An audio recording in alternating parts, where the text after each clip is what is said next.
kan program N2 te lali swa Krista mingin atharin chibai ka hanbuk chewani tun trum Krista Avanga Hlawhtlingte ti huna hian lalpan hei kan du na te tongtai na te min ti hlawhtlin saka in leng du om tak mai min pele ta a kan lawm hle ani hi R.Vanrammawii Mawii tia ko ania aizol amvenga khosame kan nia anun te Pathianina annuna hna atho te Pathian ropui na turin kan han ko manga kan lu chil don ani angai nomin a hlok thlak hle ang ti kan ringa ngun de valo ngaithla a mal som na thal lo chang turin du sakna kan hla na cheu le hei moi helai huna inkawmna hun kan han nei thei tur hi kalom hle maya lom thu ka han shil ma sa che ni ke pok lome chuanin I chung ka chan china han tan photila in chung kwa hi khoi kho chhuak nge ati zong ti khan aizol amveng ai nom ti chu ka sia a inu lei pa te nen ti chuan engei chung ka chan chin I du inu lei pa te pi de pu te u nau te kha khamin han me sia tir te che apa hi serchi papiang selian ta chuan nalama bain aizola aron chukta chuan anu de chu aizol sa sim manya chuan keima hi keima kan chung kwa ai amvenga top kan ti chan amvenga piang le selian ani tak chu ti chuanin unaw in za nge nei pali kanya chan keima hi upabel kanya naw pathum kan nei ni le ipian I birthday ipian kum te min shil them mai sin sari sa hazukwa somkwa pali ani tak chu ni ti chuadin hei chan chin te kan sia a mani loka promise mo pol khami te pokhanin an brand ambassador a khan an thlang che a kha kan lo enami ne hle maya khang ang nun izin kong hoi hemi hi kan she cha kani chuwang chuanin ama saberin izirna ile khazirna chungchang khamin shil phot ta che azirna ngor lu ma in lo pantet lai tlem ka soi tel chawanga kum po galatin kum tu katling to kum khata chang velin gili ta hian he kanu le ka pi hian therapy physical therapy la tu tan min shwai chinta chan chang khan therapy te kan han lo chau ve lop ba chan school pa ngai ka la hun khan kan venga SL academy a hian ka kal ve a tla kg nazari le kg ka zirtur mana chan alak lo han anti top ta dei ta mo chan ta han buai de min gili thi kan han bele anu hian han bele ngala chan piching pui te hi an fela milau ngai sak cha ka han lu le pon zirlai pa ngai agin milau ti saka chan zirlai pa ngai in han ka zir chau le lo ba therapy ka la boka chan task force ka han kal chan in kanau kha piang do na mo anau kan ulau jing anau pang ber hi nia chan ka anu kha rai to sia min shwai thei to si lawa kalau lian ve deu to nen api khan min sau lu tuk to lo khang lai hun khan kan in ko ta han motor alu thei lawa mo khi ta achaka han chau se rangai ta chan khang bang te khan ka kal zom thei lau ka chol ta naw nei chung ve le chan kum thum ka chola chan khami ka chol nuwa khan kanaw ron lian ve le ta dewa anu te pon min pai pui le thei ta chan kan venga middle school muma middle school ka pi nen bokya an ba dor le anu chan an lo fel khop me lo lu do sen tia chan chu kum thum lai ka chol to bang chan ka bek to lu tu ka rual pui te an kha ba han plus 5 om le nga ka chu ka du ta lawa chan plus 7 lu kha kan di la mo chan an lo thal ve me te chan plus 7 te chu kan han kal chawa Pathiana min om pui ka ti me mo chu te a plus 7 ka han kal chu chuan với khách mà cái chung tên mình xoay ngay là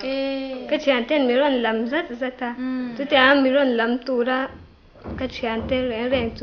tu tuần theng college ka kal theng po hian chu tiang han chu ni tin class kal tur mi ron som chin tu de chu ke ma na ka va biak ma sak hi an ni ngai lau sim shi ma mo an ronin pe top mai ni an ma ni mi ron kom ma sa Pathian in ka tan a ron tir an cái chuan cái tan sẽ tủ rèn mà cái sẽ lâu tung nghe chuan để chuan mình nói xoay chuyện ta loạt suốt nói à thế hú biết thế hiện cần cái lắm mà lâu chuan khoi college ang in kan so chuan class 7 chu ka pasa high school à cái abul che à chuan isol sa ka kal le a chuan 8 le 9 ka bokan le bok ta chuan 8 ka kala na 10 an le a chuan higher kha government republic ka kala chuan PUC a tuna ka zom le ani tak chu tuna engei zir me kha sociology an ta chuan kora hian sociology kala elective education le political science ani tak chu ti chon tuna po thian te chon an la shwai je chenge mi ron la shwai je an ban phak em ti ro khoi mi tengen ni khoi venge kan veng ve an ta apakhat tu ni lawa chinga veng changin an ta pakhat chu ron chuka chan pakhat chu ron thei boka kan kai wa le tu na tam bai kin mo ani tak chu bai kin an phur che ani chu ti chon ni le wheelchair ring tingin ken college chan ka da sa to ani tak chu an phak le mai Pathian in mala som nge angi thian te chu ti chon ni le hemi taksa chung chang hi mo kami kha ingtin nge pian hi matanga ani anga te ro kha ni lo mo he mi kha min han ship te kadam lau lain kumpo kala tling lau tha li thanga vel kan ya polio vaccine kan la mo kha ha alau kal swal ta chan hrechhuak se chuak ka pai ka ke ka chet me alau ti kha se ta se chang chuan polio vaccine wang zo ka ni chu ti ro ke hi polio wang in kano panai ka puma jeng to kania tong China Pathian ti dam kania mo polio chu i lo nge nyang a polio nat na aina vaccine zo ki lo twar ani chu ti ro ani de hemi chung changa hianin hei mi a po zo na te poi tong no thinang ti ka ringa hemi taksa hemi harsatna chung changa hian enge soidu inei kha atira she thiam lovem har sai ti em ti te eng po kha i real ro feelings kha dik ta khamin shilla tuna chan hei ne na changin hlim takin Pathiani fakti kan shia a khami vel chho tura khanin izin kong hi har sa ve hle don ani chuang te chu eng po khamin shil them ke chu ka van le mo chu gili ta te kan han kal chauta upa electric veng upa RL ma so ma thupa Pathian thil rel dan hi ka sai chi ne mo atopa hian a conclusion eng po ni se eng kim siam tu Pathian chuan nang le ke hi ropui zialan na tura min siam ni sia ropui zialan na tura min siam hi bui na turom lawa soi ni no man ni heklau ti kha mun sang a program kan ne sang a de han ka soi kwal ve na sa te chu mi soi kwal thei to chuan chu mi ma chuan enge i ton te kan ti teng khami soi thei na kha atir tang khan in dong hal top mem ni i Pathianin hetiang rem ruat ani ti kha tira train di pom halim ni pui na hi kala nei ka se lau sim van ropui ni le ti chuan han soi zom te khami chung chang khai du chan su tiang chan kan soi ve lop sin ta program se cha ta chan chu mi wang te po chu niang tun thleng hian Pathian ne na han pui na kala nei ngai lau ka chian te hei ka kom ngei tak te bula te po ya ka zo chi na ka kal thei lau wa hian nang ang ni ai ka niam big na enge siat min shi ru hi ka ti chi na mo an singai big lawan ni pon chu gai ke ma chan vui na tur pakhat ma ka se lau engkim le kha khai zir thei vek thau sia ti ro midang ti ang kha ti me yang khanang ma in ikal thei lau in en kol thei lau ni ma ya aba chu engkim ngai to na po pa ngai vek ta le kha te poi thiam thei vek engting ani le kha izia hemi hi pen khai ko ke men ke zia ni tak chu chuanin ni le mi midang atang hianin kha hei เจมาหันเอ็นฉันนะเจมัวอันนี้อินเชียเอ็นทางคามิโซเตกันจังกังเวตัวให้มีกงอาเฮียนมัวจุงจุอีเจมาให้หันดินถ้าชนเทนะตัวเดียวเองมัวอีตรงอินเชียเอ็นเองเราเองเตียงแอคทิวิตี้ช่างโซเชียลอะเต้ก็เองเราสกูลอะเต้เตียงหันไอ้มังโปละเตลินวามก็ติเวมัวก็อินที่ทูเทเวสุดเตียงเวละหันจันเจ้าตัวเก่งถ้าจุงเวเดียวชีเองติงอีว่าอินมันตากบุลันซีคันอีว่าเตลเวไม่ตินะเงี้ยเองตินั้นก็เลยเอาริงๆไงเราจังเงี้ยเฮ้ literature club ที่อ่างเต้มัวอาชีพช่างเจสลับที่อ่างเต้จัน college week ที่อ่างเต้ปอที่เว็บที่กระทุ่มก็เทยส่งอาจารย์จุดแต่ตัวเองไงตีเทยเวทินเขามินชิเทนก็รู้จังยันกัน college magazine ชักหัน article ก็แล้วจะเรียกเวจะนี่จันจะมี seminar เวลาที่ปุ่นกันเตเวนะซะนี่เลย article ตัวเองไงอัตลังปุ่นเองลำห้อยไงอีตุยนะจ๊อก็สวยเฟียจ้าสวยดอนจ้าทุยรู้ตุกมอเอาซ้ำเทียงเบลตัวจ้าทุชิลตัวเตหิกระตัวเฮตียงลำปังเดียวยันก็เสียก็อาจารย์จ้าอีไลฟ์ไอ้นิเจ้าสีลาบินเขาเวลที่เองมาอันนี้แล้วว่าจุดที่รัวจ้ากันมุนชาเดวันกันมันเทียมังไงที่ซ้อมมั้งอาจารย์จ้านังมาไลฟ์มินาอุเสียสักเทียนเตียเกมาไลฟ์จังอังเทนก็เสียเวียตัวนั้นนุ่งเบลหันเจ้าจ้างมาเสตินคลาสเตนะจูคลาสเตนก็บอกกันว่าหันคลาสเตนะหันไม่ใช่หันเล่มิงก็วิกแต่เดี๋ยวสิแค่ไหนจำพามาขัดมินกาแฟเวมแต่เรื่องลูกหันนั่นลูกตุกะจุมีจุสกูลเทก็บ้านเวสวยพาโมจุดแต่จังมาเสก็ไปดองเล่นแล้วว่าก็ชวนเลยด่านเวแต่ก็เสียมาขัดหลุดเสียต้องเว้นหันไปรับไหมจะเสียละชุดตัวมาเสียขามีคัน experience โม testimony เป็นละเจ็บบอกเสียกังค่ะอันนี้เลยตันจวนินเองอดังอ่ะอิตุยซองชิมนังมาหนัวมิติเบลเตหันตีละที่เด็กขยักจุงเลยขยันโมเชียนกลมขยันซองมิวสิกเตียงจีค่ะตุยเราเอ็มในกันในพวกชีวิตเรากัดตีไทยต่อไกจานเรากัดตุยเป็นลมรู้ตัวนี่เลยให้ทุ่งเตินฝักที่ที่อาจารย์สาเรื่องวันน่ะไปนู่นเลยปีนเห็นนนกันปุยเจ้าอีทุ่งเตลเราเสียวันที่เข่งโดนเราอันนี้ที่ไม่ยังมั่วค่ะกระเทยต่อเป็นอันชัวปุยเจ้าเช่นขัดจุนีเสียเตียนอีน่าตบเสียนี่ไหมมั่วกันเอ็นกอลตบปังอันที่เทียนี่มาเสียอันนี้จุนี่แล้วว่าอีที่ขานินอีเข่งเทยจินจงส่งเข็นตีเจนตุมาอันปุยจะตีเชียตาอีทุ่งเตจงจางเป็นชิโร่อินปอค่ะอีทุ่งเตจันจินอันเอ็นกอลดานเจเลเองอารมณ์ทุสวยนั่นเตปอเนี่ยจูเองปอค่ะที่นัวลมทุอินชิลไอยันลุโซกันเนี่ยกระชุ่งเตกระปีเล็บปูเตเล้งยันมินเอ็นกอลชากระปูบ่าวเราต่อไปจังกันเอาปันเตดไล่จังยันก็กัดเวทีนั่นเตียคนกันกดไล่ยันยันmau mangin kal natur tahi siama tu jangan sing tin kal temin zirtur bercinta mo janin berong Pathiana macam adam na le khovel thil tak ang pun sarjen ti ang thenin min pan pui kwal ve na sa tu tiang kan pan to lo nuwa sia lo hei kan chan turin ni ti kan kan pom tan nuwa chuan yan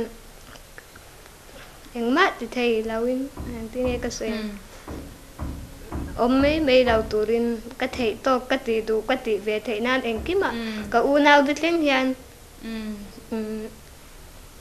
ก็ติดไทยเราวันนี้ติอินเชลเราขบพิอันมินบวยปุยนะสามอันวันฝักเอ็นติรองเนี่ยสกูลกัลโดน่าจะพอแต่อันมาดิอันอินเสียมมาอินบินเสียมมาสเวกพอแต่จะจางกันติชินจางกับปาเต้กันนูเตปนมินปวยปุยนะสายกับปีเตปนโมมิซาอุรามาเฮียนกัดชุ่งเตียงที่ cái mà ăn hạt tiếng harsatna này hiền này về ta sẽ tu na ăn mấy mấy ăn thì ăn đi vết là ăn cái tu tiếng cọp trang cái chung thì hình ropui anh đi chung anh phak mấy Pathiana in chung te tu te po lo duan sa ve kan ni chu leilung pian ma train kan nun dan tur hi duan sa ve kina tla ta chu ring tu te chuan thuoi nei kan rap dik chho je na ni I chu wang chuan nang ma po hei lung oi takin te po the tiang tura Pathiana alo duan sa che kha ipom thapa chu ta chuan lung oi na oma pian phung thavek mo engkim ti thei mel engkim ma nge nang klon zo po an lung oi tlat lo chuan khovel kha hlim na chuang lo chuan chuan lung oi na mo Pathian a hlim na kha lu ber kha nia chu in neya khovel mi wa nei ber jinga mi khai ni ring ot mai ni ani ti chuan in nge itum shim I hun lo kal le tura tum hi mishing lam tum hi tu sei lo ki nge ni ichak te po kan ti tiang le yar lam pang hi zir ka du hay po hi kas du na hi alare lawa mo hayar ka kala chang nya high school kala chan last day na han me cha han week te lek mai la ama zonin ka meri lak na ri mo me share science ka ba han hayar apo han arsila ka tum la bur chanin se tu practical te la ta ka han kan principal khan I thei la wang khamin ti da ta bo kha ba han a thei ta ngang lo ba han arts kala education te kala chawa gan ka tui chang la kala tui la 11 a po chan 12 kan ne education psychology te kan han zir chawa ka Pathianin ka zirtur ka ta na midang ne na kan hau na midang min kom nuam min ti ve thei na min lau zirtir tu man ni reng ti ka sha chan ka tui te em chan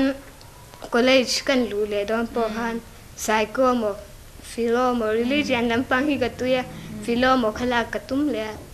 principal in ipas sa ula wang min tia mo socio hi a ola tu vain socio hi izil mai tu ren ka min lau tia tan kan han be de ngia la ma se a thei tangang lawa tan pai lo ka tia sociology tu kala ta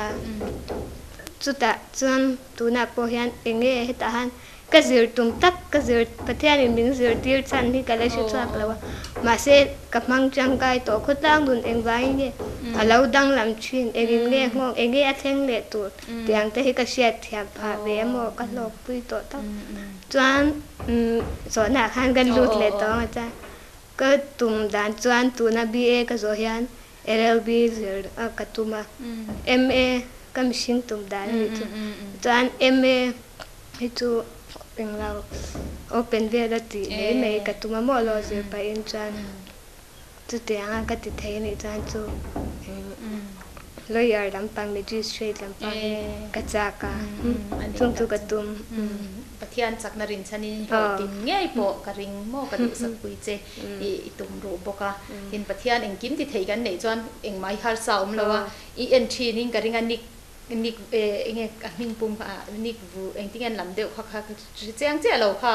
I ke po terau te nei kha I se em ban pani nei lo kha po kha tu ne hang khovel pu ma hian international speaker ni to ni som lo lut tuk mai kha ni ya khang te kha a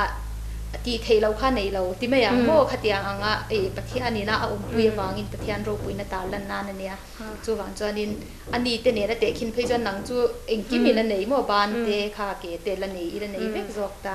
chu wang chuanin Pathian in a ropui na talan nan hey trophy of grace kan ni te hi kan ti le thin mo Pathian khongai na talan na a trophy han ni te mi ten im nang man han mo ke nian han mo Pathian wang ani an han ti ringot te hi Pathian choi moi na khalom ni dai maya chu wang Pathian in chung I dream mo I tum zong po chu a Hlawhtlingte rang chiti ka ring tlat ni te chuanin ni le I taksa lamaa bo khan an ki le taila soi she chi nei le min chang lo me anga mo hemi enge zun le ek thiar te le ina te enge mo harsatna omen hela mai chuan om lawa ek don pon chair kan mang nei ta mo chan ka zun cha pon he anu kanu nia aman la pon kanau ten ti khamin ti ve thei ve to ta chan zun le ek la mai chuan ka buai lawa và buổi giấc giấc tu hay tu nên cái spider cord thì aqua to siamo hiền cái con thì na về chi na cái con đôi à bé chế bé hay bơi doctorin tu thì giàu là bang to mấy rồi mình tia mà sẽ Pathian cái ringa Pathian dan tu ra mình thì cho anh ăn pun lawin dan tu mi la có don thawa law tu ra mình thì cho law qua tu mi la dan ni sẽ thâu cái tia chú dạy chi ang te chu ni si lo ni dạy ngam to lo ni le chu mi chon i digestion hei in helai pum lam pang te effect em effect zia la wa ma se ka zum kha hei class ka kalhian zun hi ka zum kha ta mo chan te thir bai re hi in ta chu don be tan e ba han ka zum kong hi tu fel bak lo be ma se chu tiang a hei han be han riêng được hạ bơi tôi khóc xuống đi chán là đi là chơi thầy lậu một thầy lậu ăn tê này này là vô hết thì cho nên tu bù lăng một cái mày nó mày thì mua anh ấy hay tu nào cũng sống nhỉ chui nhỉ tổ tiếng Anh nên nghe star rằng thế mà mình bảo cái tiếng gì thế ang zong ngai zong ang chi te khan ril ru engei nei khatiang mel thalo ti deu te nei kan nei phak Korean thì cứ ngay sang về bộ chu ba ni mai hairstyle bo hei wang the den ti high school kan xóa deu kan Korean cứ ngay sang tiếng bây giờ vậy cái chuyện thế bula den mo fian thuyền cái gì bây giờ vậy anh star cái lần này lâu Korea ra mà chơi là hắn cảnh nghe ngay đó nè chứ hairstyle giống giống này hắn Korean khóc mày chứ thì chứ Korean tụi em mình về chứ zana lâu dream về vắng vắng bên này chuyện lâu mà chứ tiếng dream chứ con hay rồi thế đáng hay lệ khắp bu về thì cái chair nó sao bộ cái hàng cái điều rồi chú gặp bên anh ấy chú cái điều chú tiếng nó tiếng ngày xong lắm mà hai chân vào điều rồi cái lắp bên đâu tóc này be mà là thil ôm lâu pha đi chú lâu mà tuần lai bây giờ nấu bằng tệ tệ cũng xong khát xong bận lek lek cô hiền ơi anh bé nó sẽ tụi star tí về lệ Valentine's Day à thì bây giờ nên nuôi rất thắc rồi nấu bằng nghe chia tất cả cảnh là ngày thì ngày giòn lâu sẽ đấy to khang kha chân chú nắng mà ngày tuần này feelings anh kim khá pa ngày vét xia mua chú cần hắn sẽ chắc mấy mấy à cho nên là Pathian thu là mà hay Pathian này lom ta hay mi pian thar na inei testimony ka se cha kha kha no pan lai tanga Pathian nei ini nge I khami hei mo la ri so Krista nei tu kan ni chu kan in share ni khatiang ang I pian thar na Pathian nei in kalkong in len dun na kong kham shil ta che pian ri ma chang Christian chu kan ni te ve ka ma se Pathian ka share le zual na ta ki chu sang ni pasari nge sang ni paria ve ka se chang to la salvation hian kin khom chi na mo chan mon te te hian I crusade an ron le tu ta chang chuan cha chuan in khami chan dam nin shia kan ti ang pian ta na khai nei ni mo ti chuan in I khami enge khami ma kha chuan eng ma harsatna chu Pathian ne na in kar kha chuan shan chuang lo ma se ma ni shia chian nang tak khai nei thar chu min huwa chuan eng tin nge in dun zer te kan ti te ang hei Pathian pol na eng angin nge nei chin Bible chia tong trai kan tem te khang te kha I nei dan mo khang kha hei Pathiana tu na lawm renga hlim reng tu chuan in ama ne na in biak ngun kha ngai boxia chung chu I chak na ber kha Pathiana nia khami kha nang ma le Pathian in kar khai du min shilte Pathian ni chu kan tan pa nia kan ma mo eng kim ma shevet Pathian ni ka ring top ta mo kan ma mo eng kim ma shevet ka tia ka ma mo hi ka dir ngai đâu chan aman ni shevet ka ate chong chai a hi chuan dom thu sai chong chai ni ka nei chi mo chu ti ni lawa chan thil dir anga hei ma mo dir ang chong chai hi chu ka nei phak lawa ka nei ve zau pon ti lo tin nan di lau ngai lo chu deal ve tho te po kha thalo mo cái mà mo chu cái ai Pathian này sẽ chiang zo thì cái rin ta nên dia mo nia ma se in zom na in lai chin na cho in biak po ton na kha ni ta mo hei nu le pa hen po thil te kan deal ta an ti thei chuan min pe a khatiang khan kha kan mamo kan dule panan sheve kalom tia soi lo top kha adik chuang lo the ni chu he lom ma se chen kha chu lom thu soi na tel lo in dil na ring dan thlen thunga kha balance ve te po kha ngai mai the chan chu philippi bungli changli thla khan kan huwa tiro enga ma mangang su engki ma tong trai le dilin lom thu shil tel zelin in du na te chu mo pathian ne na shia tirin om ro se tia chu wan chon lom thu shil chunga in du na te chu pathian ne na shia tirin om ro se ti kha intinan tu po llb lo tum ta khang te po lalpa mo chakna chisel na min pero ti te po kha di thil di tong trai na khani thawa spinal cord chong chang te khatiang khan i ropui na ta lan zel ka du'a hetiang taksa ka nei chung hian chu wang chuanin ikuta ka in kol ti re mo min tan pui ro khatiang anga tan pui na dil kha a sheve kalom tia soi lo ai kha chuanin alom jok mai thei te po kan ti te anga ai tiang tek chu ka ti thau mo anga ma se remiti chuan ka thalu tok ringot remiti chuan ti ama ai submit kha eng ma khai di lo bure mo ka tia tiang nga kha ilo in thlajung lu tuk kha lo ni ta kin kan ti ni chu ai in thlajung nom lo ana zong in hei patian hi kan aw na sa mo Mizo te hi big takin thil ama rin na tak entira injong bible chan injong chai in chal ni ti ring ula ti cha injong chai te chali no mang ti ani ta ka tianga Pathiana bin chan ring si dau khan kan dil tam tu ki ka tiamo chen ka chuan min chan le chan lo po kan ngai to chuang lo kan khen cheu ringo ta mo min chang em ti te kha kan she to chuang lo wa ekati chin pakhada chan ka du te hi tiang ka ziak chwa ka tong ta ya min chan khan ka tik zel ani mo hi chu min chang ta ka lo me ti khan ka tik thina khatianga thlap kan lo ngai ven kha chuanin mo kum khat chung ka dil teng kum to pai jong ka tik 5 vek thin achang chuan mo chen chu lom hak ri ro min ti te po thowa khatiang khan alom khop mai ni le bible te chiar them bible hi ka chiar ve na sa anga a chiar chuang ta ki chuang kum song pathum kanin ka chiar chuang ve mo chan ka chol bang ka chiar thau sin chiar chuak angin ka kal to lawani chu chan ni kum khan kan ti ve le to te hang ka tia chiar chuak ang chin ka be le ta chan ka chiar chuak ve le to tun kum chiar cholo tum le la la tum char tun kum hi ba kanau te inin dai tu ka lo chwa sakang tu chu engan in dai tur moi ti bible chu ke man hay ka rau chu nang cheu ka ti an i chiar chwa tang in chiar chwa nu zel khai ro chun zel bible hi in rau chun hi atlu ka ti tuk ring ai chan lu om lo chu hey bible chiar chwa tur hian tun kom chu mi dang po kan fui na sa amo chiar chhuak chu lo man thadeu kan peng te kan tia i chiar chwa i ron in report chang karon pe wang ni le ti chuanin enge dang iril ro om soi dui nei te hi kan ram chu sociology la amo chu wan chan khotlang chung chang te po i shen na sa a ziak bok ta a khata changai lo thir dan hian kan ram hi kan khotlang nun hi enge i mu dan i enge rang kan i la mason lo na te mason na tu te po tu na promise ho ina brand ambassador an han man na chan che poi khamilam anga mi chou tur khai ni pe ring ka ringa khatiang khan anni kha progressive Mizo society alam toy khan promise ni ta te ro pushia ta chang te ho kha ni phone number po ane na ka zingil wang kha ni nge ya ti chuan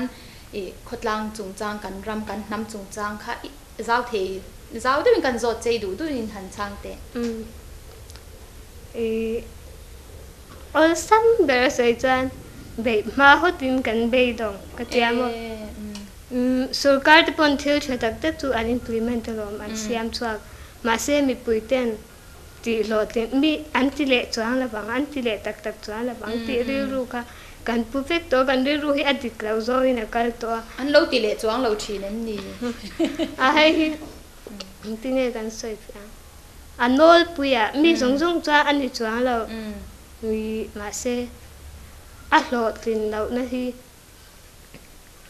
mi pui chan sarkar kan dema hi adik thaw ma se mi pui hi athiam lo zo chu kan ni ka te man lai thu thung lu ya te po kan huwa lal turan ma ni raure tur tu Pathiana mangin Pathiana shia ka thi china ma se kha shia thi na kha tu na chan Pathiana te an to lo vai Pathiana ke ma ni chewa du than nam min pe ya chu ta cha a chabel thang thei tu hetan part feelings se hi kan dei na sa ka te amo kan in thana te po te party mo party feelings in than alo ni te pon kan than tur kha mi cha ani awmte ai chan kan party kan thlang don re ru kha china kha ta han mi pui zo hi kan kal swal to ta chan he mi siam chatur hian kan lat lai lawa kan lat ti thei be ka promise takin kan mo to apo Philippines pungdi cha so pathum mun ti sak tu a chuan in kim ka ti thei ni ti kha ring reng chungin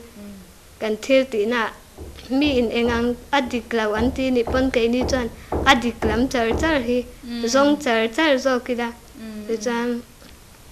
acha he tun a hian ma kan lo lo son le zo kan gile mi puite chu mi ril ru an put na chan a hruai koi tu chu heta hruai tu te an ni lo mo kha mi pui chuan kha ti ril ru kha ti ra ten ngan ngot don em li ti te kha kan zot wal tiang che ani ve thawa and in thandora de po manifesto tam ta kan por aron siam cha ga chatak tak kha ha anti lo ting le ngai lawa khata ha mi pui te ha kan be dong to ma se kala ti chan kai chan ma ni chewin in thandona tak kan ke thu dei le chu kan nei lo ka ti chu ta chan kan du cha a chaber kha kan thang thuak thei tuwe mo thade upo kha kan party mi le san lo chang kan thlang ta lo ringo ta te ro ya ta tiang khan te ha chong chai na ne Pathiana ron chung in ti ra tu na hian kan ram hian tu na hian ma son zo kan va ya har cho kan ngai ni chu le me na te ro kan ti thei kha dik na le ri nom na ne na tan kan la ka Pathiana ka ishwai na amo khan ni le mei chia din mun hi ka zo tu chei mei chia ini a ka mei chia tu ini a kha kan mei che din mun hi engei mu dan tu na hian then kha chuan kan la hia mani te then kha chuan kan sang to lo Mizo mei chia te chu dora kalila dor hak tamber bazara po tamber dor kai chu me zwar tamber office a mei chia lo thu pa kan tia Mizo mei chia te chu din mun tha lom kan tia ni chu ti ro chuan then kha chuan mi pa le mei chen thlia na alana salutuk mo abik takin kaushana eng angpon nge theological degree nei ma se BD MTH te pon ma se mei chia ni wang ni godin upala ni theilawa pastor ala ni theilawa chu wang chuan mei chedin mun hi ala fam kim lo ni political field a po seat house sak lo chuan kan la tling theilo mo chu wang mei chedin mun hi ala hnia mani anti mek boka khalai khan mei chia ini na angin mi than chang te kaushana chau po ni lawa dora te na thokin office ate me chei tam tak om to mai la mani in chung khul nge ya po mi pa jok en hiam na hi ala om ne mi pa jok in min en hiam ma hei po hi ka sei de ulek ta sei ro in thashom me as mi pa hian bible po in ziak lo me thelu chu mi pa ni anti ama se hemi zom zera hian mi palu tu Krista ani turin ti am Krista changa chwa ka ni chan chu tia in en hiam na po awm chuang la turan ni lau hei hi ani lau china ban kan machine na chapau na kan da china ba hian hei cha te po en te hong kan dan en hiam deu kan da ni mi pa ai chuan mo chung kwa o kaushana te po nianga na rong bol tur hian mei chia ni wangin rong bol lo tur ti hi chu kalak mo ka selo cha chu tir ko pol pon Greek lo Juda lo mi pa lo mei chia lo Krista chuan in ang kan ni ti tla ta tin Pathianin an puin mishing a siama mi pa a le mei chia a siama ti ani kha wang khan an puya siam mei chia khan niam bik chuang lo tla ta chu wangin mei chia te lo tong ve su mei chia ro re mo mei che na eng ma soi tu ni lo ti kha chu Pathian thu tang chuan a biblical lo mo adik lo ani kha society anga thir ni lovin Christian Pathian thu anga kan thir phei chuan adik lo le zwal kha Mizo phei chu mana train mei chia ngai ne deu kha kan lo ni tha tu te train ti ro mei che thu le nge kha tui khu mấy chia để bal chia thì thế mà cái tiếng thế tui khu ra là cái lâu mấy chia thu in tiếng thế cái tiếng khan kan lâu in tu đa nên nhà Thai boy lâu na ringot te khan lâu in tu kami khanin mason na da la ni mi pa po mấy chia po in ang khadarwal khaya ma kan son chuan ram le kam khan ma son mai do na mấy chia hiam big chung chuan khotlang in ma son thei don chuang lo ti kha chiang le enge i ram chung chang khotlang chung chang a i vei zong i ngai poi mo thalai te ai mo no panga e mo nu le pa e mo ko shanang te poin khang ang kha then kha chang kanin khom tlu ta engma kan ni lo han ti te e an soi wara khatiang khan i athenin in khom lo pheila enge kan ni ang an ti boka mo khatiang khan kan ram kan hnam kan ko shan in en kol nei lo thir ve dan khamin han shil te che income acha pathian mi te in pol khom na ji nga tel chu acha ma se hetia kan in khom rual hian pathian tak kan nei lo na pathian mi kan ni lo na hit a om deuh thini ga sia chan chu kan in khom hian kan shuai lu tur jok chu he ta kong sira ks te no chi chu a zurui te hau khan ne an ma ni khan min biak ngam lo miak chuan kan tum taka kan hlawhtling thei don dawa fel hlir vain khom thau ring khan ni dawi ti nan mo chu chu mi shwai lu thei tur chuan ke mani po kan in hon zau be angai ka tia ma se chu ti ra ta in khom chu acha lau ti na lau acha lu tu pathian ne pathian kan phak na hunan ria tinge kan siang thin lung taka ama faktu te in po khom na munan ria pathian po alom ne nge in khom tur pan ni zirtur ni chuti chum tang chuan ani khotlang chung chang a koshan kha in khom chung chang chu ni klasila a khotlang angin amaram atnam ang hian enge ni kan ma bak ni siat mo kan ma son to apoi mo ber chu pathian ni thau ai mo ani lutuk Christian kan nia ma se Christian mi kan ni si hian pathian mi kan ni tel lau pathian hei hi ti la tu angem kan ngai to angai lawa kan mi sing ngai dan dungot thinan kan kal na sale lu tu ka chan chu bang chan he kan ram po hian tun thleng hian ma son na sa tur kan ni to ang ai hian ma kan la son lawa he tiang zela kan kal ni chan hi assimilation simral mai a lau te po kan tok the ani chuan chumi a thlen lo nan chuan pathian ron chungin engki ma bei dong lavin rin om takin dik na le mo kan tai mak na le kan bei dong ma chin bo khi chalau ka te veina thil kan nak tu ka thil kan ti du vain veina thil kan ti baka ha nak tu choma po kan thil ti zo tu kha ala sau lo mai thei khata han kan chau to china tia khami huna han bin ngai to fi ma pathian chak na rin chan chungin hi atop thleng atop kan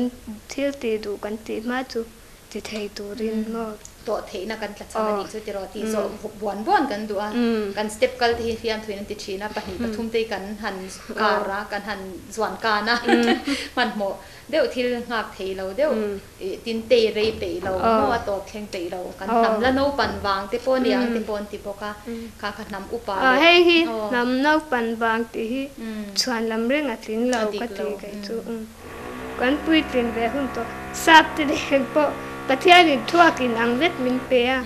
ke ni ai ma an son bi kre nga hei tu ke ma ni thiam lo ani ni le kan ram nam ma son na tura iril roi lo da ve thin engemo a points zong in emo inge liang a ida ngai poi mo masak khang kha ka ngai poi mo a chan ko ve thil tak ang zong in sei ram shuai tu tu na hian mi tam zok ti me da anol pui ngai da na chuan pathian ring tu tan chuan politics te hi ti tur ani dau ti anita ko dei cha te po ya an sei na sa chi na mo ban chan te hau ne ya kan ni sei ma se hi chu ani lau ka te Pathian mi dik takin khe se ti se politics a ram shwai tu na anti tur tak ram mangai da nen ti se tu na hian ma kan son zo ka Pathian mi dik takin anti lau bang zo kin tu na hian ma kan son dau ka ti tu na kan politician te an Pathian mi tok lo iti na ni mo dewana ka ti lau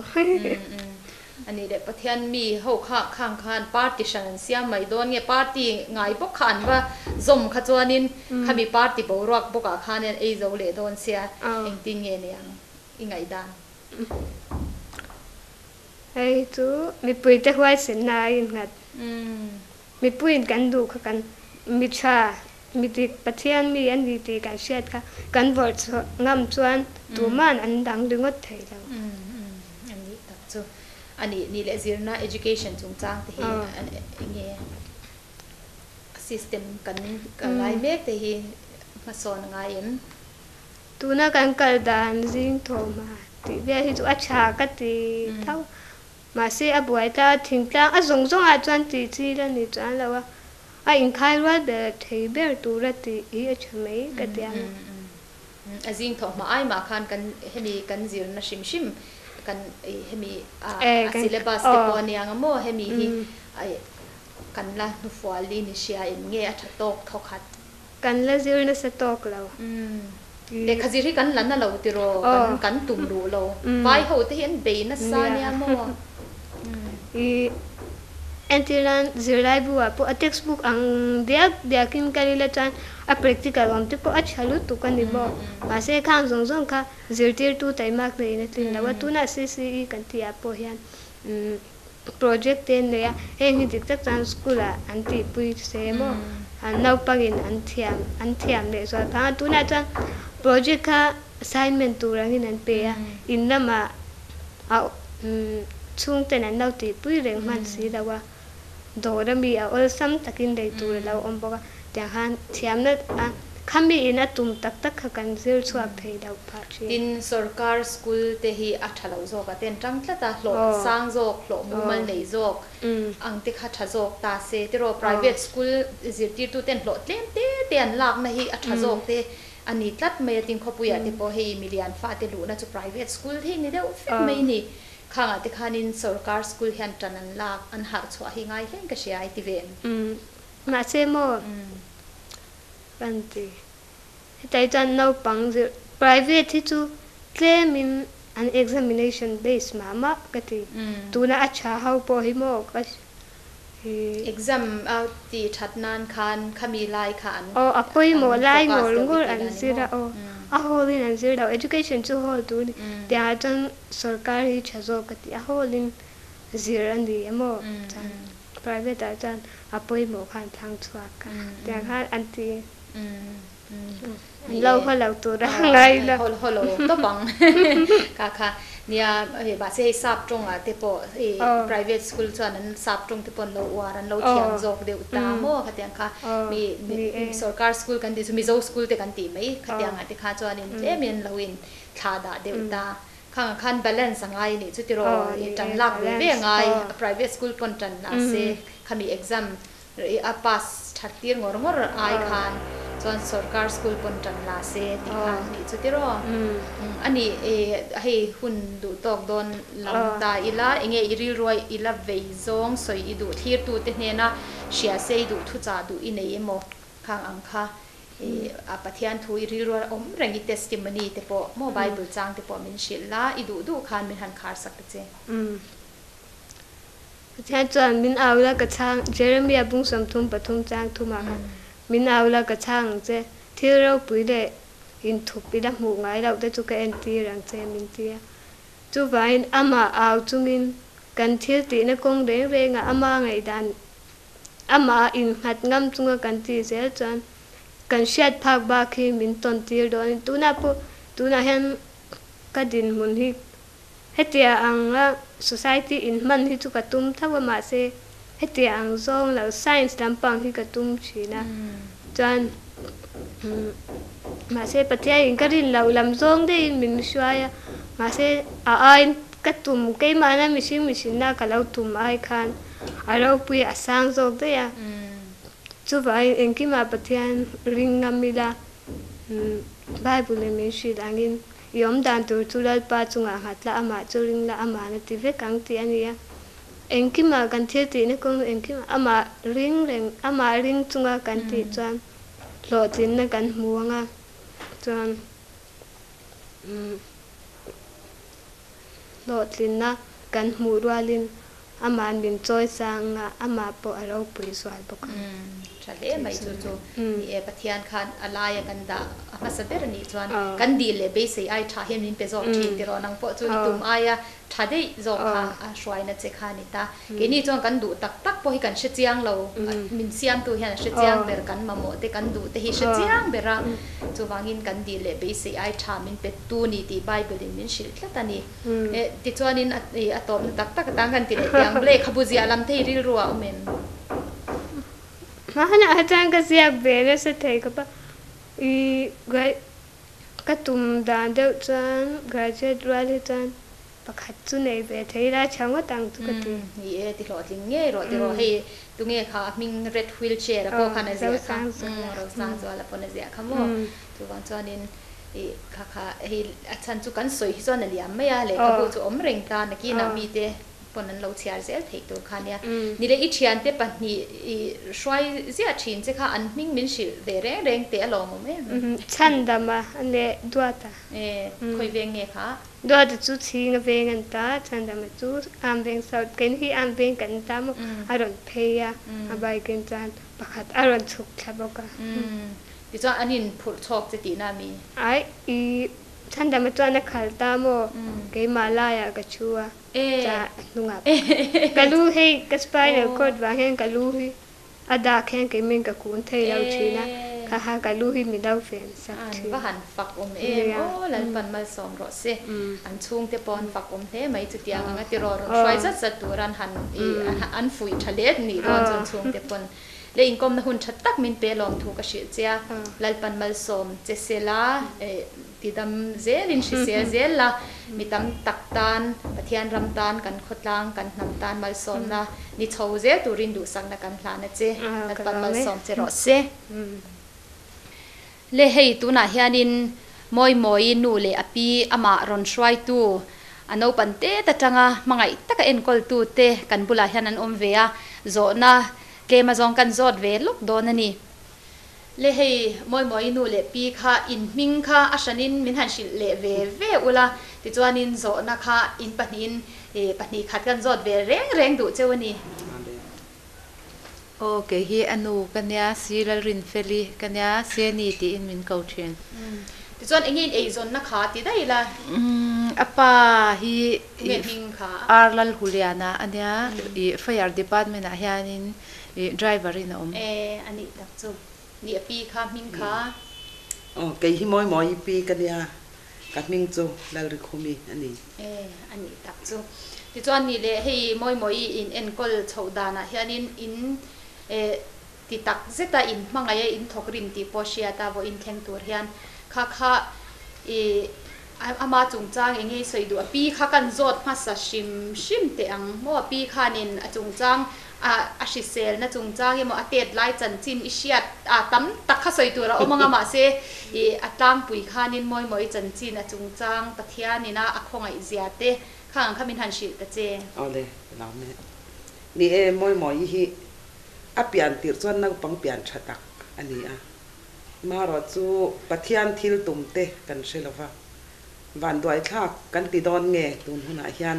van nei thak kan ti don ka sai thiam lawa polio amai na sai am khan tun hun hi polio wangin a thlenga ama ro chu heng zong so ngi pathian rem ro ta lo ni reng mai ti hi ke pi ngai po hian tun nuak ka se chuak chawani a chan chu ama nu na hian nia soi tur tam tak oma a sel na ko nga te po anau pan lai chon a sel lo em adam na du hian na satakin mishing lama tangpon kan be ve ni nam doi ina ni se thla eng ma zat kan oma tin tong trai nam thian tia a hlat le lat lo lama kan buai lova kan pan do ra kan pua a chu tiang reng chon kan tia ma ro chu tun hun hi pathianin aro puina lan chwa na tura ta na adin mun tora arwa ta lo ni reng mai ti tu na hian kan mu chuak ta chawani wa in ne hian soi tur tam tak ma se soi na hun soi teu na hun ani lem lawa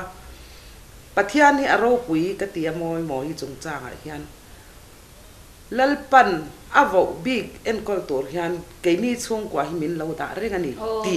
min mo tir wang hian lalpa hi ropui ka ti lalpa chu fakin number se amen ropui hle mai chung te po lal pathiana in chiang boka mo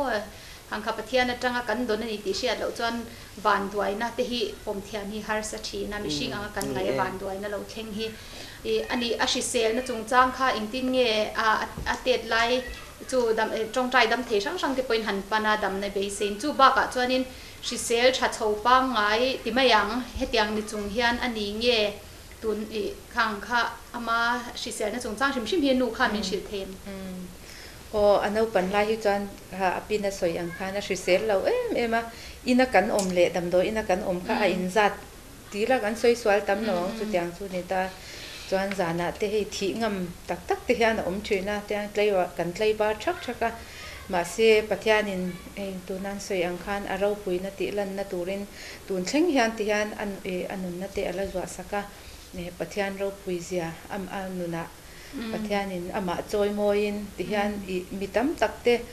kut ke kima piang enge du tu ka thil ti thei jok te po ina an ti thei lo an don phak lo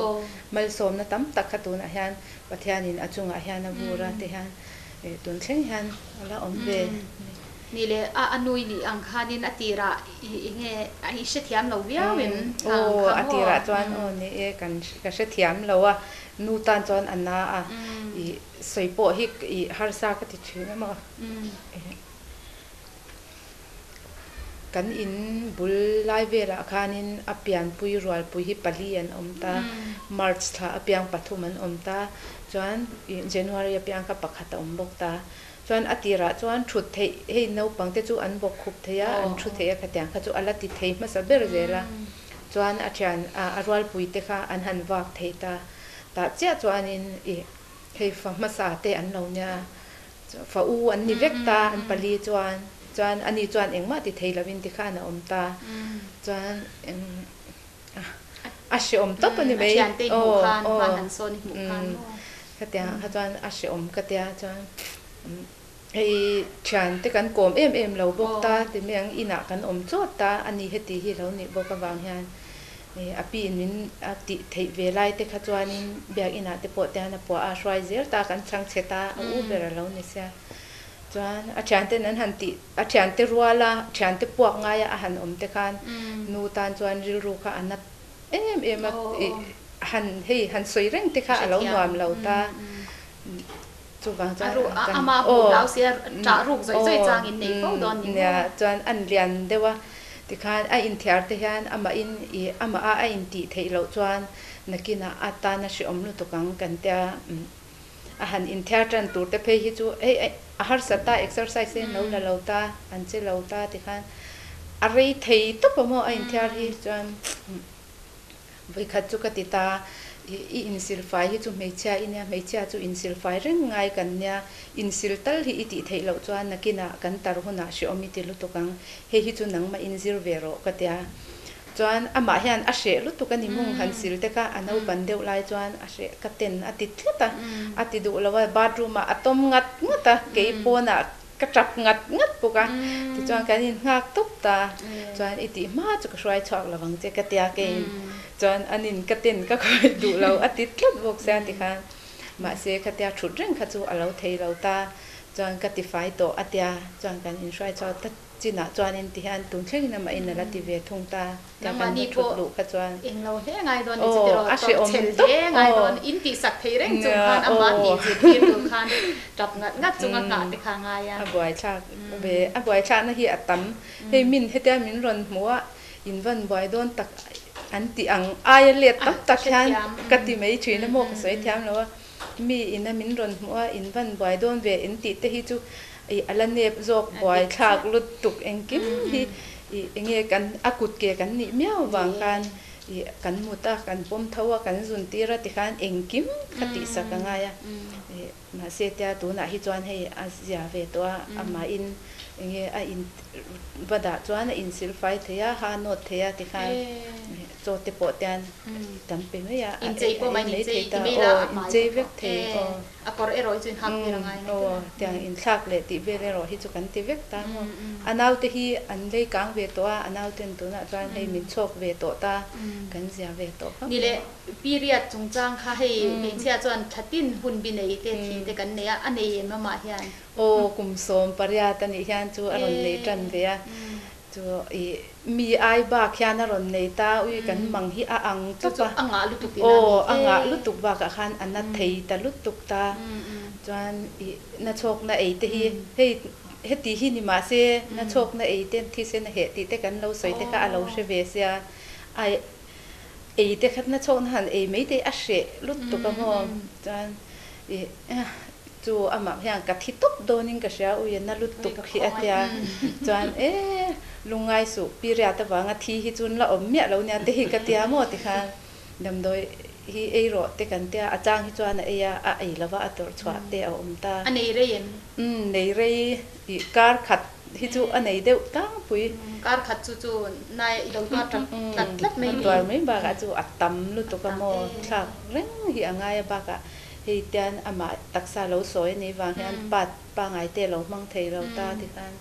enge man tir ai kan hrai chwa don chuan enge diaper te kan hak ti ra diaper hak te ka alangang ti hlau ngoi ngoi ta an hei an lo nu la ve to diaper hak reng te ka alo du lo ve mo chuan puan te hi mut na chuan ka man tir ta puan cha deuh hian kan sia mo tiang te chuan kan te chu kum som pariat pathian mal som na chu in boi pui ni mo verana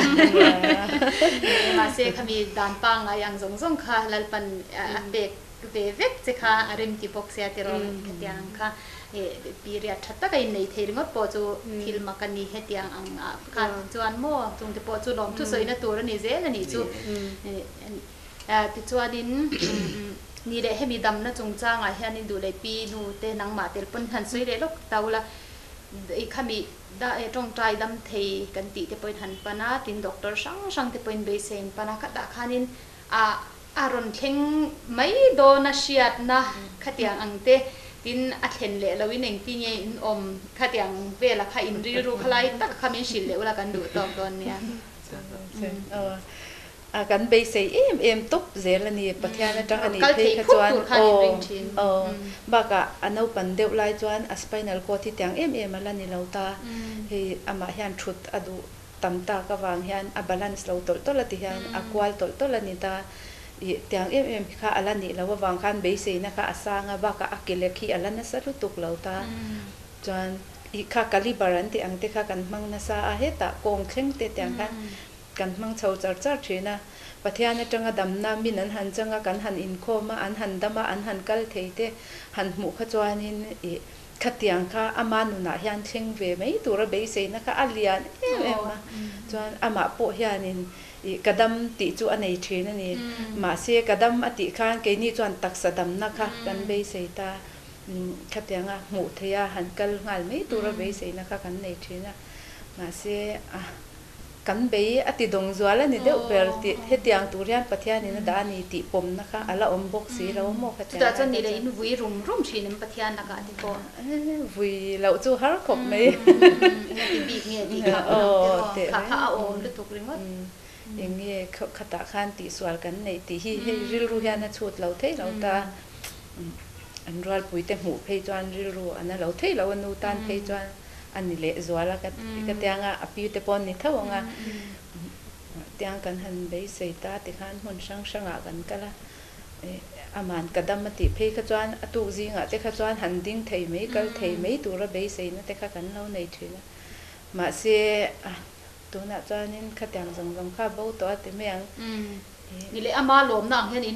in trom pui ve thatoem a har ko inu te inu pi thung te ho chu la counseling de ngai ni ama hian min ti thin jok reng amo i tuna kholaya ti kan local ta Mizo te phei chu chu ti chuan om an tia an han ko ka an han in shila min lo en le ta ti kan mu nam clear min clear ka atam ta han chwa ve chuna po khatiang a khan ama chuan she omati mia lo ta ma se nu tan chuan an na top ta ni khatiang khamo chuan ma se khatiang ama zo phian poiti ma da che i kan ti thei an ti thei lo tam thau lom min mukha ta min en ve du ni mei lom te hi ati mei zo ta ma se ke ma zo bok hian a har sa ka ti ani tak chu pathian ti chak ze lang che pi kha ni nge lai vel soi bel dui nei em soi do chu tam tap amma se soi vak lavila ama ro chu ni e tu na ama thin lung ang tak hi chu zuk trom zo lo mai la tu nai hi chon ke ma hi chonin enge anu na hian lung oi lo na lam ai lom na hlir hinal pan min po ti tlata I ropui ka ti a se heng zong song poi kan en kol na wang ani lo lal pan ropui na puan swan na tur ta na R.Vanrammawii hi min lo pe ni ti hi ka thin lung ina pom thap chu ka lom na ber po ni lal pa chon ka vui ngai ta reng lo tu na chon ni le pi hi pa nge nu pa nu kan ke ma nu pa de le chon kan soi le lo nga school e college kal don po khanin I ama nen hian kan vakal du na I school lu don re hian khoi school ama hian I middle school akal khat don kha chuan I kan lo in mel sha sa veng chung te an lo nya min lo du mai ta school da nga hian I tu na high school te local do na higher te college te khatiang khan kan lu don tir hian khoi school ma hian min du mai ngai lawa I kan ka chuan I higher kal don te pon I step vek te tu nai hey school vel te chu alo ni ta khatiang khan I nar ma sakhi kan ni nge zelta ama tong tu kan ni ka ti mai thina mo hei pichim pui te ho bula ko kan I ke ni ai lo zir sang to lo ma swai tu te chu om se thu ran ania ama tong tu a hang kan tang thina a se om ka ti thina mo te min lo du mai ngai lo ta ko le sa kal don te pon I ama nen kan kal ta te khang kan hlo chama voi thum voi li kan kal na mon de admission te ka kan min pek chau ka ta in tum ru ve shim ni chu chen kha chu voi khat kal na hlo cham khan an tum le to kher lawang I college hi kala chak lut tuk ta ma se I ke chang ka hu phur ta thalai ho zinga vakal ve je chu I zapo ka zak to computer te zirlai I tho tur kan zong don ne ka tia ma se ama hian college kal hi alo chak em se fa te nan chak em kha chu nu tan chuan be tang lo kha chu ti tur om lo ta te chan I pati lui tang mai thi te khan mel shat te chan te veng ami te ho te khan min kal pui ta chuan kan han kal tran tir po ha ka she lu to ka ma se chu tu na a thian pa chu pathian min pe ki ka te lo thei lo akal ni ma saber hian ai te hian ani ten om thina mo ta chuan ka va pheya college ka dan hu chuan thian hi ala nei lo ta mel shat kan nei lo tian chuan ta chuan ani chuan I se ni pathian ne na mi pa thian fel taka nei the nan zan in atang chuan kan dil char ngai ni chu atiam atita alo te kha chuan ka soya chuan ani ini in chu ti chuan atia I thian tur hi kan dil ngai ni ka tia chuan kan tong trai kan dil ta atu kan vakal le chuan tu na athian pa hi ti khan ka puin ngai em atia ti khan min lo ti ngal ta chuan ama bula po chuan ka ti nge mo nang chu pathian min pe ki nya kan tong trai na chan na hi ini chang lu tu ka I kan di chang rang hle mai chu pathian ne na kan di la iron lang ngal no la pathian hian nang ma hi min pe chang lu tu ka tia hi an ron len chang hian ka lo tia mo chuan anui ve me ani po ama aya tha ama aya pathian thu po se zok ti me I an nun kai swai tu tur kan pathian in an ni kha ada ka ti lo thei lo ta an ron in swai ho te thing pen han in te pathian thu lo hi soi tu hin se bak lo ta mo an fel thalai an han om te po chu ti ro mi pa fel hi ka ti ru tu chu lo Mizo hi an lo la swal lo mi pa ngat phei chu an lo fel le zo hi ka ti thina mo ani I aswal te hi chu om ma se a tha hi an la tam mi che ai mi pa hian tlom ngai na te hi an nga zo ka ti thina mo ke ni chu mi pa kan ma mo wang hian in hei alo rit to ta han choi vel te mo ka wang khan pathian hian min pe kan ti top kan pom thlap mai ani che chu moi nge soi du le nei em khata khan khani dam na chung chang in dam be se de in kal in dam le lo thin ang te tin chu I thian te po chuan an hak ngat che ti te po khan china thing pui la khan I soi zo ka khang vel te po khai du le min han shi le lok ta che kan in chi bai diam to na lia kan zirlai pa ngai ba ka hian Human Rights Certificate course UGC in the college tan hian run offer ka zir vele cha ta chu te chu ka zir vele class over to nuwa hian class kan chan chau china Mizo ha ngat zela mo chan an ni kha class khan bang ma da izok se ti ro na ke ni ain an sang kan senior an ni ta mo an sau to do na tun kum lai hola han thang tu ne dar ni an bang class pa aya po darli kan nei zela ke ni chan mo thang chan Mizo hak char char ze ni me ti chu an zo huna chuan midang pathian ne di le ngai ni chu ti ro lo di le tran mai te po ai college feng taxi driver ho po hin felamo hetiang chan dama lau chang hian i taxi hian ka ho me thina ke mai in tia te hian siam chat ka ngai chang kong lak lo po mi siam cha chan affair po mi dang ai ling ti tom thina tuna pe chan za to win kal sak to ang ten te mo college feng taxi driver te tunga po lo mom khop mai an wa mi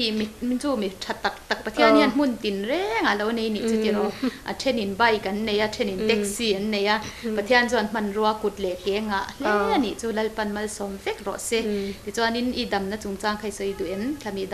dam le lo kha di jok ya khami kha chu ka ship phawak lo ka lo panga mo inu te zo khatwar khan ni mo ma se hi pathian ni ti dam je la ropui na ta lan nan phang je la tu na te po helai kan hanin kom thei na te po te ro pathian ropui na pathian thil tum khan ni je la ni le ke chu engma kan ni lawa ke ma chuan engma ti thei kan nei la ma se pathian zo kin ke ba thil ropui ta ka mi ran ti sak thina ba in tu na hian ma kanin kom thei ta ni an ropui do tok ringo tin thil mak ti hit dam na kher taksa dam na kher ani lo hetia Johnny Erickson ta da kha I achan chin she to mai thei a hong a chin hnuai lam jing khamo ko vela rong bol du ropui tak wheelchair ne na kal tho ania ani po khan zo tani Johnny pathian hen ti dam ta che sela wheelchair tang te hian tho chuak la ke te han kal la van ropui don em o an ti ani chu I du em I ngai da ne nge an tia ani chan na chu